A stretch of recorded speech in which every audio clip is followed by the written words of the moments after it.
Olá, estamos aqui para mais um programa Jovens Pensadores, o programa onde o jovem é a estrela.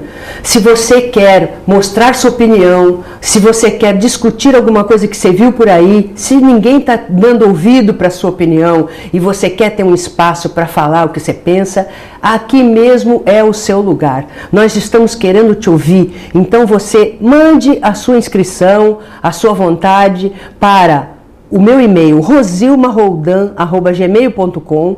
Nós temos também o Fórum dos Jovens Pensadores, que é um fórum de debates virtual, 24 horas por dia, para falar de tudo que está aí na mídia, sobre política, sobre juventude, sobre direitos. E temos também o perfil do programa Jovens Pensadores e também a fanpage. Então, você querendo participar do programa, se você não quiser vir aqui pessoalmente, mande a sua dúvida, mande a sua pergunta.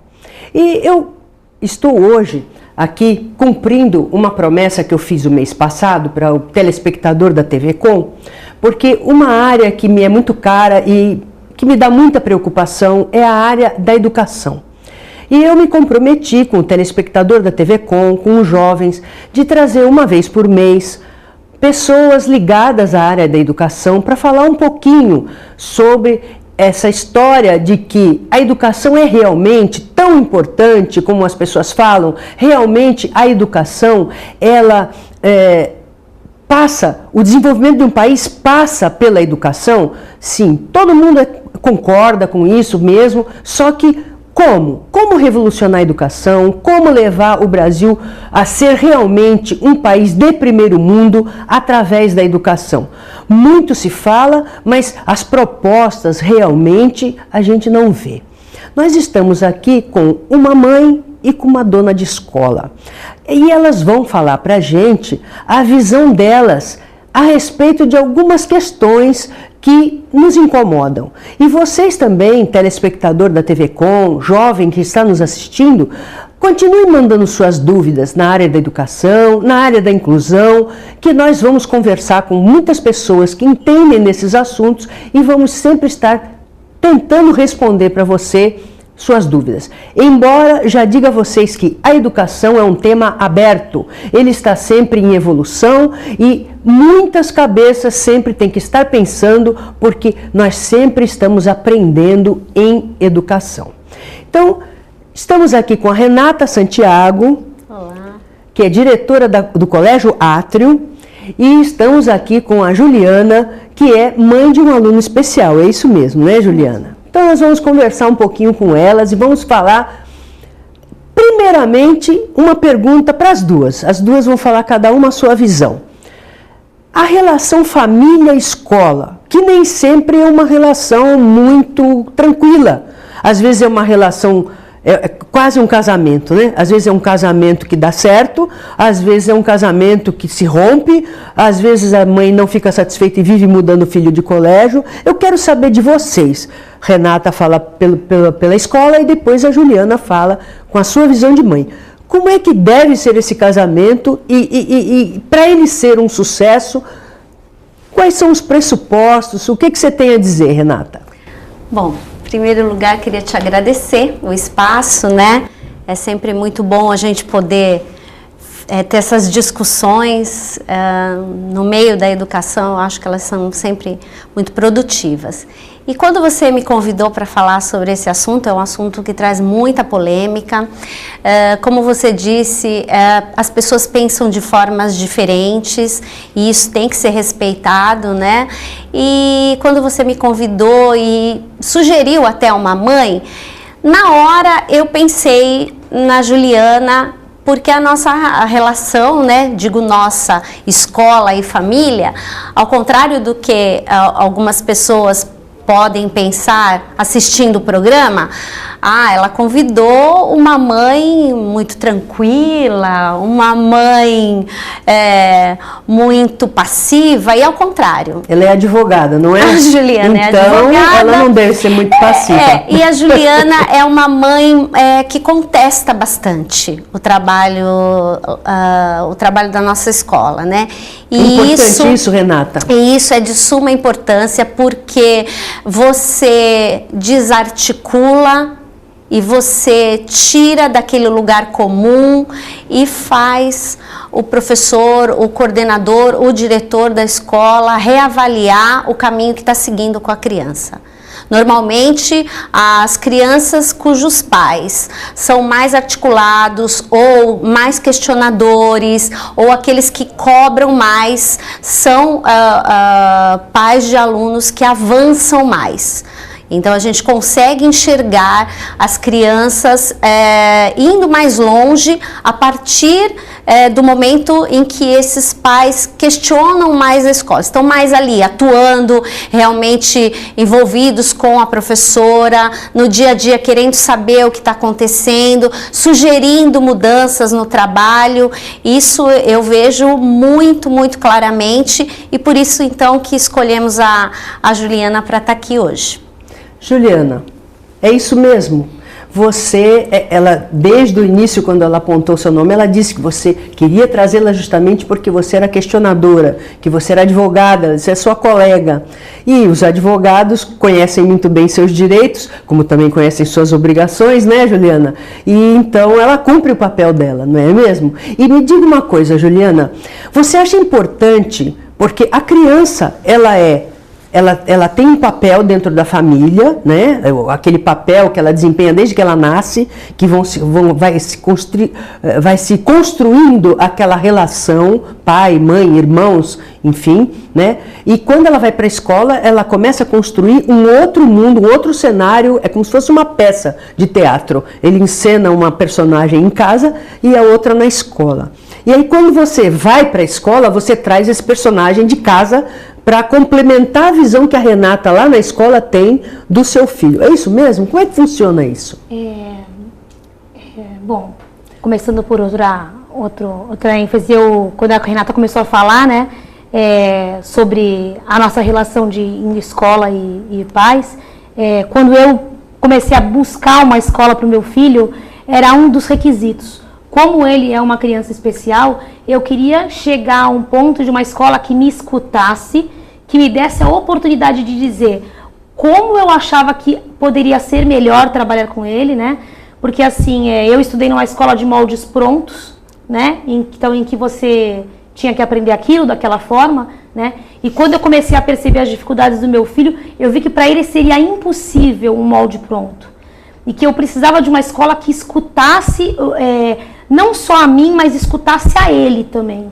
Então, quando ele chegou no Atrio, ele tinha uma situação bem diferente que ele tem hoje em dia, e realmente a gente teve que descobrir a criança que ele era, para descobrir que maneira a gente ia trabalhar com ele, de que forma a gente ia conseguir algum sucesso com ele, e hoje a gente tem um sucesso maravilhoso com ele, surpreendente, mas assim, tudo ao custo de um trabalho em equipe mesmo, a equipe escola e família. Então, quando elas sentem alguma dificuldade, olha, ele está agitado essa semana, aí eu falo, olha, que aconteceu isso. E quando eu sinto, olha, ele está me mostrando que ele está diferente, a escola também vem com o parecer dela. E a gente tem um trabalho muito de equipe mesmo, porque se não existir essa equipe, se a escola e a família não trabalharem juntos, eu enxergo que vai se tornar escolas de moldes prontos, e eu não acredito em escola de moldes prontos. Eu acho que cada pessoa é uma pessoa e precisa criar, porque o normal todo mundo vai saber fazer, o mundo é do criativo, é do diferente. Então, acho que é por aí o trabalho da escola com E você está no lugar certo, né? Porque esse programa é para os jovens pensadores, né?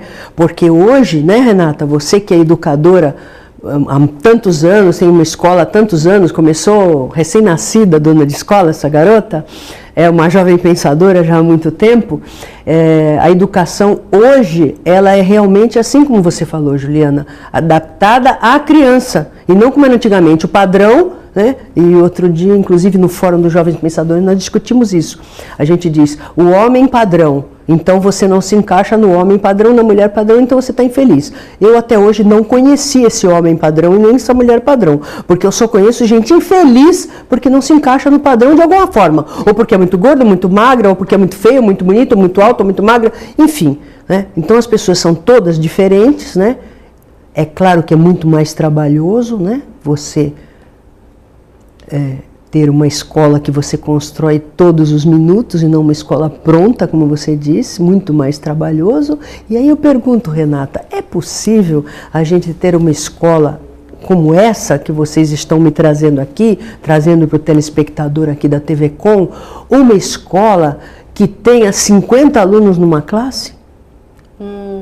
É possível ter uma escola com 50 alunos numa classe. Mas nesses moldes que nós... Nesses moldes é impossível, né? Não tem como o professor olhar para o aluno e saber detalhes da sua personalidade, características próprias, com uma quantidade tão grande de alunos em sala de aula. Então quando a Juliana fala, por exemplo, de querer uma criança criativa, querer uma escola que seja flexível, que não traga moldes prontos, isso demanda um trabalho extra do professor. Né?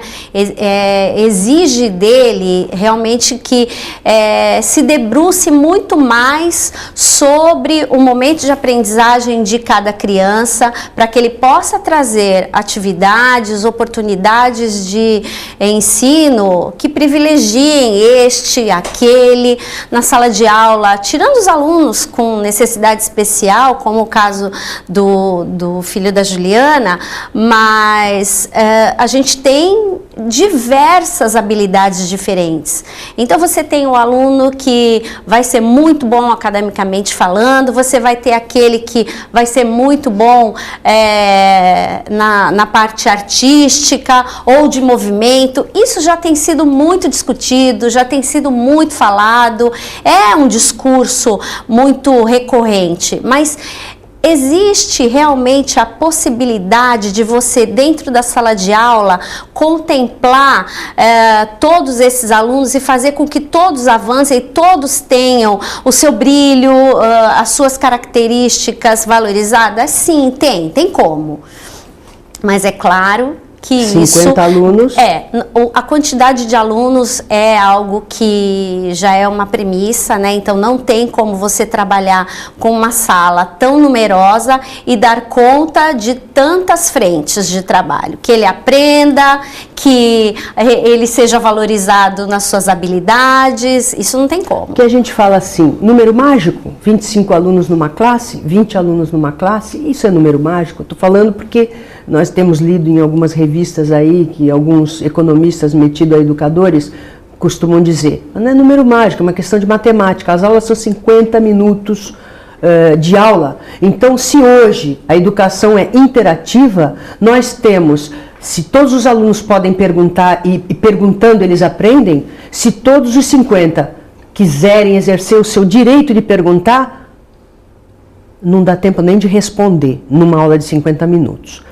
Nós vamos fazer um rápido intervalo, mas você fique aí, porque no segundo bloco nós vamos conversar sobre o desmonte das APAES. Será que realmente as APAES são importantes? Se esse desmonte vai causar algum problema? Ou se realmente as classes regulares, elas resolvem esse problema e que realmente a inclusão passa por classes regulares e as APAES estão fora de moda? Fique aí.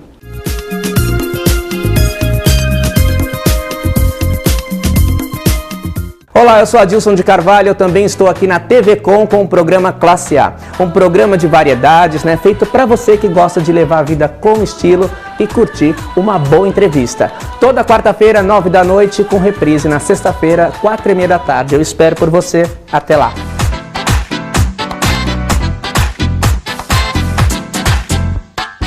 Se você quer algo diferente e está por dentro de tudo que acontece em sua cidade, mande dicas, sugestões de pauta pela nossa fanpage facebook.com/tvcom.santos. Interaja com a programação da sua TV Com. TV Com, interagindo com você. Olá, eu sou a Camila, eu tenho 11 anos e desde 2003 você me ajuda e nem sabia. Com 2 anos, eu não conseguia nem sentar.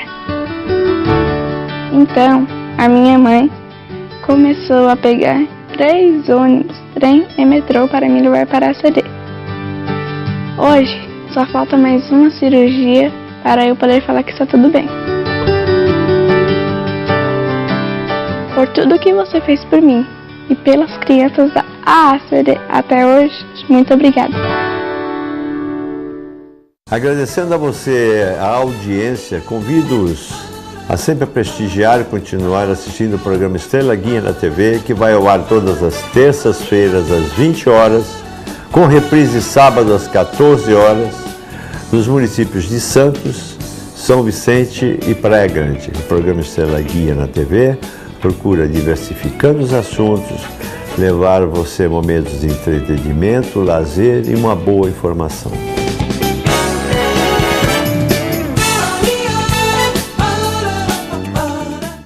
Acesse o site da TV Com e acompanhe a nossa transmissão em tempo real. Fique por dentro da nossa programação. TV Com, interagindo com você. As mudanças climáticas são uma realidade que o planeta enfrenta, não há como negar. O que podemos fazer é rever nosso modo de vida e a maneira como impactamos o futuro. O Greenpeace atua para defender o meio ambiente, inspirando as pessoas para mudarem atitudes e comportamentos, pressionando governos e empresas a rever seus conceitos de produção e desenvolvimento, sempre pensando na sustentabilidade. Eu apoio o Greenpeace e sou parte da solução. Você também pode ser. Junte-se a nós.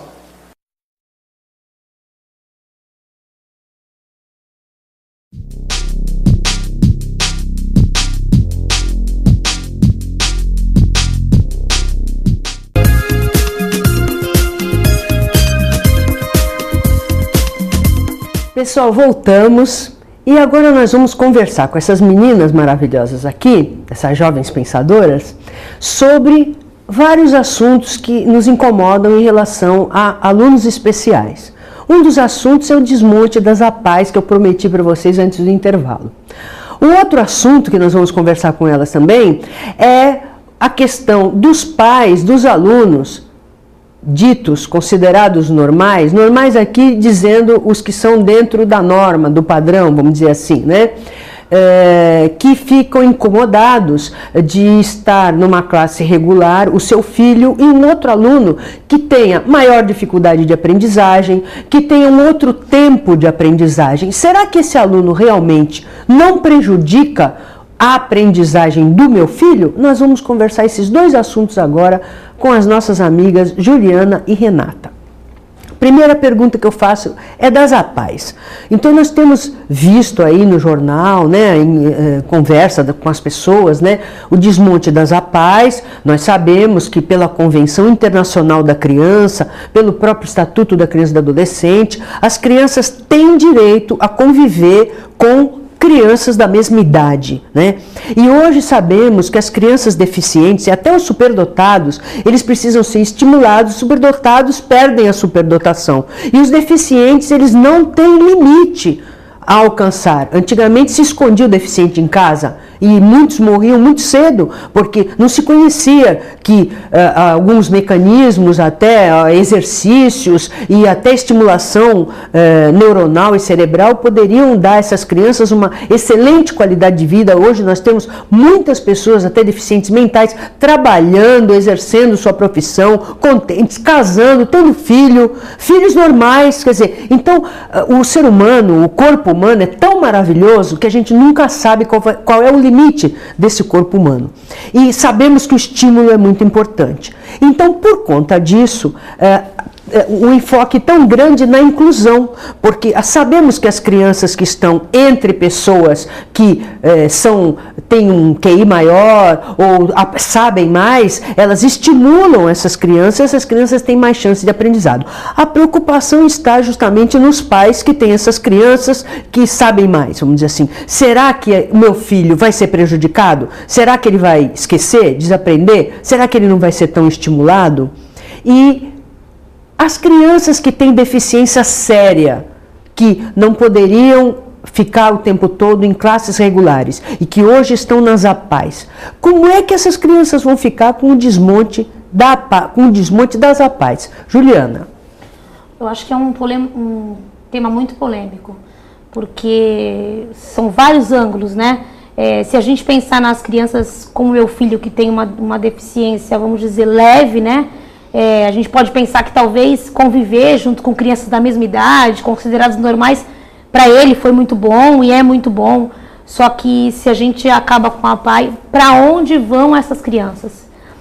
A gente não tem vagas suficientes. Crianças que você fala que tem um grau de deficiência mais severo. Isso. E aí, eu acredito que é muito difícil. Para onde elas vão? Porque a gente sabe que não existem vagas suficientes. Pior do que isso, não existem profissionais em qualidade e em quantidade para estar recebendo essas crianças. Então a gente termina com as APAES e elas vão para onde? Elas vão para uma classe onde já existem 4, 5, 6 crianças com deficiência, e a gente vai ter uma classe de metade com crianças dito normais, metade com crianças deficientes, onde você tem 1, 2, 3 profissionais que não têm o mesmo pensamento sobre o que fazer com elas, e eu acho que aí acaba prejudicando todo mundo, né? Os dito normais e os deficientes, né? Então eu acho que antes de se pensar em desmontar a APAE, eu acho que tinha que se pensar no que se vai fazer de melhor para eles. Então vamos primeiro capacitar. Vamos primeiro dar condição de que eles vão. Vamos ver quem tem condição de acompanhar, quem não tem condição de acompanhar. Eu tenho um filho que é capaz de aprender. Eu tenho amigas que têm filhos deficientes que a gente sabe que a capacidade de aprender e desenvolver deles é muito pequena. Eles são o que a gente diz de treinável. Então, assim, como você vai pegar uma criança treinável e vai colocar numa classe junto com outros que estão se desenvolvendo? Será que isso é bom para ela? Entendeu? Ou será que uma escola especial que vai conseguir dar para ela o que ela pode aprender, entendeu? E assim, a gente sabe que existem crianças com deficiências que com 7, 8 anos ainda usam fraldas, ainda não escovam os dentes. Então, qual é o interesse de pegar essas crianças e colocar em classes regulares? Será que não é mais interessante deixar elas em classes que elas consigam... primeiro, vamos primeiro ao que é primeira necessidade. O que eles têm que aprender primeiro, entendeu? Primeiro a entender sobre eles, o que eles podem fazer, perceber do que eles são capazes, entendeu? Do que você colocar essas crianças em classes regulares. Eu não acho que... Não existe um contra a favor. Eu acho que é um assunto muito complexo. A gente tem que pensar nas possibilidades, na qualidade do profissional, na quantidade de crianças que hoje em dia têm algum tipo de deficiência, entendeu? E quem vai atender esse público? Para a gente depois pensar no que pode ser feito. E não de uma hora para outra tomar uma resolução como essa. Vamos desmontar as APAES, colocar em classes regulares. Renata, você que é dona de escola, o profissional que fica na frente da classe, normalmente, por exemplo, ensino fundamental, sua escola agora está começando o Fundamental 2, né? Está com o 6º ano, né? E você sabe que no Fundamental 2, os professores chamados especialistas, normalmente eles são especialistas em apenas uma matéria. E muitos, né?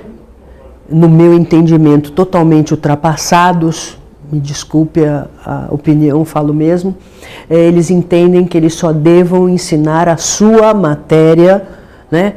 E tendo numa classe de 50 alunos, alguns egressos da APAE com deficiências em vários graus, e ele lá, no Fundamental 2, querendo ensinar a sua matéria única, que eu já faço um sacrifício para ensinar essa matéria. Cada aluno com os normais, já cada um deles com o seu próprio ritmo, porque não é porque é normal que todos tenham o mesmo ritmo, a gente sabe disso. E além disso, alguns egressos da APAE nessa mesma classe de 50, um professor que apenas só sabe dar aula de português ou de matemática. Aliás, só sei e nem quero aprender outra coisa. Como é que é isso, Renata?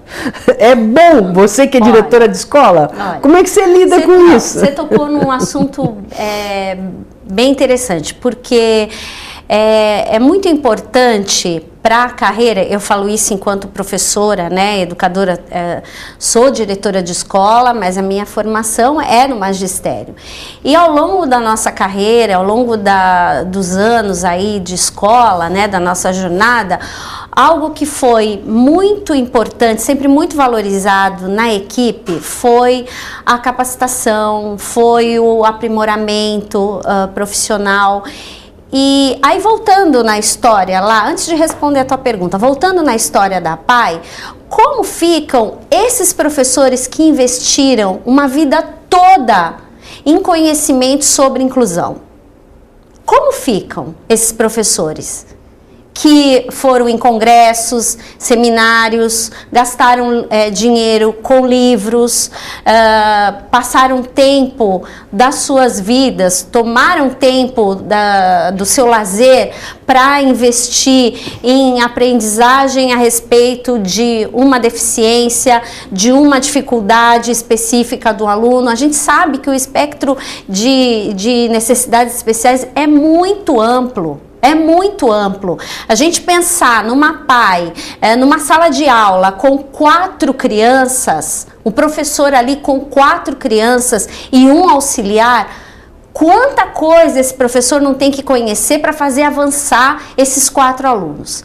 Você coloca esses 4 alunos dentro de uma sala de aula de ensino fundamental 1, onde o professor tem que, por exemplo, que ser um professor alfabetizador. Como ele vai conseguir, além de toda a demanda de trabalho que envolve a alfabetização, conseguir lidar com as necessidades especiais desses outros 4 que acabaram de chegar? E aí a gente vai para o ensino fundamental 2.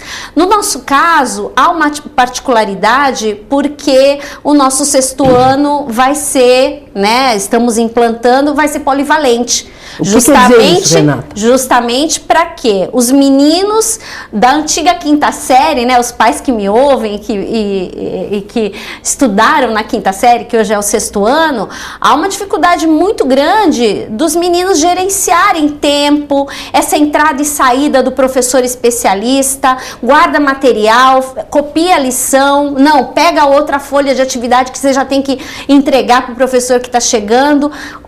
A polivalência, a gente tem um professor que vai abraçar mais áreas como português, matemática, ciências sociais, que é o caso da nossa escola.